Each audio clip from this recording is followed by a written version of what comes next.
I'm here at Voxxed Days Bucharest in Romania, and it's my first time in Romania, but Dmitry's first time too. Yes, and it was a fun fact because I've been watching Romania for more than 15 years from the other side of the Danube River. Actually, where all my childhood was in one small Bulgarian city on the coast, and I'm finally in. You finally crossed the river. Exactly, and that's a good reason for me to cross this border and be here in Bucharest. It's a great honor and pleasure for me. And your talk is Think Async. So it's about functional programming in Java 8. So it's kind of, but not exactly. So it's about actually only one single class we're talking. There's one class called Completable Future and everything around it.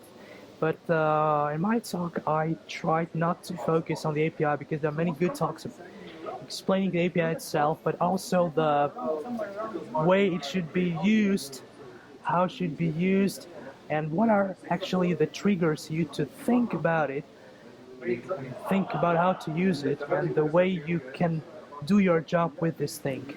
What is it about Completable Future that inspired you to give a talk about it? Well, actually, I've started working with Completable Future, not working, but testing Completable Future, even before Java 8 was even released. So I've compiled it myself, worked there, but everybody there was obsessed with streaming APIs and default methods and so on. And I say, okay, but there is something which is not so much mentioned, but I saw its potential and say, okay, that's something we should talk about because it's a game changer, complete game changer.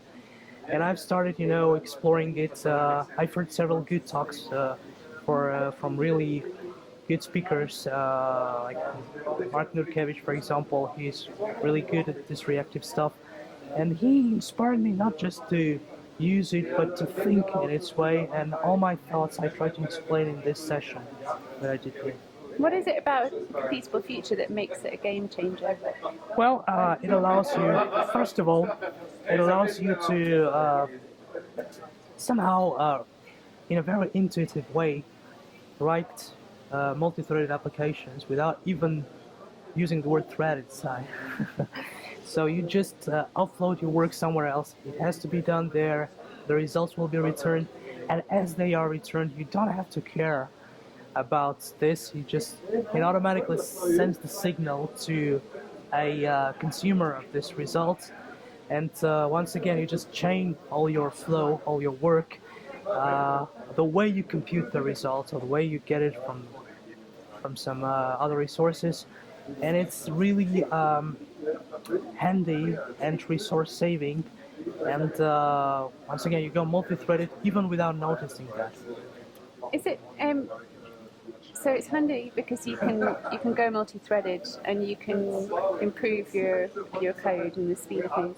Is it something that works by itself, or is it a tool that you'd use with other parallel programming techniques? Well, let's make it like this. So parallel programming is not trivial at its state.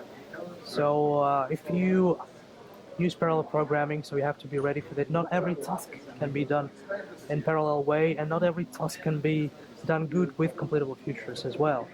So you have to choose the right task for this. This is also something I was talking about in session. So if you have very good atomic tasks, which can be, let us say, well, exactly atomic, so they run independently from each other. And this is a good way you can just throw this work away and free resources on your machine, and release the resources for something else.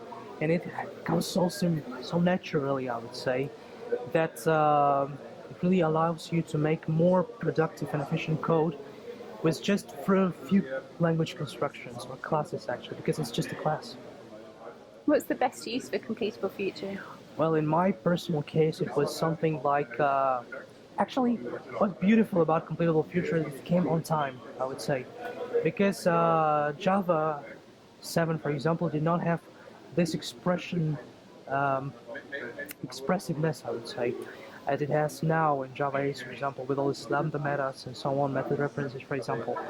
And the fork join tool, which stands underneath this technology, actually, is also a new technology from Java 7. It was integrated. So several things made it possible. And the other thing that now the microservices, as you can hear it on every conference, I Yeah. guess.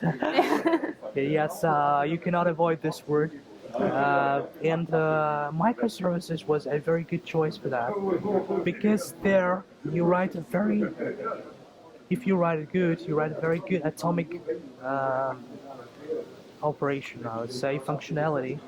And this atomic functionality can be made in a synchronous way, and it can make the asynchronous way all the chain from the computation direct to the service, since the servers themselves now support asynchronous execution. So it's very natural to do this. And in my case, it was exactly this thing. We did some microservices which were totally asynchronous on from top bottom, and even in my session, I see that we performed really great with all this thing. We have some performance improvements, although there were not so much, drastical, but still, several processes can make the difference as well. Thank you very much. Thank you so much for that. It was awesome.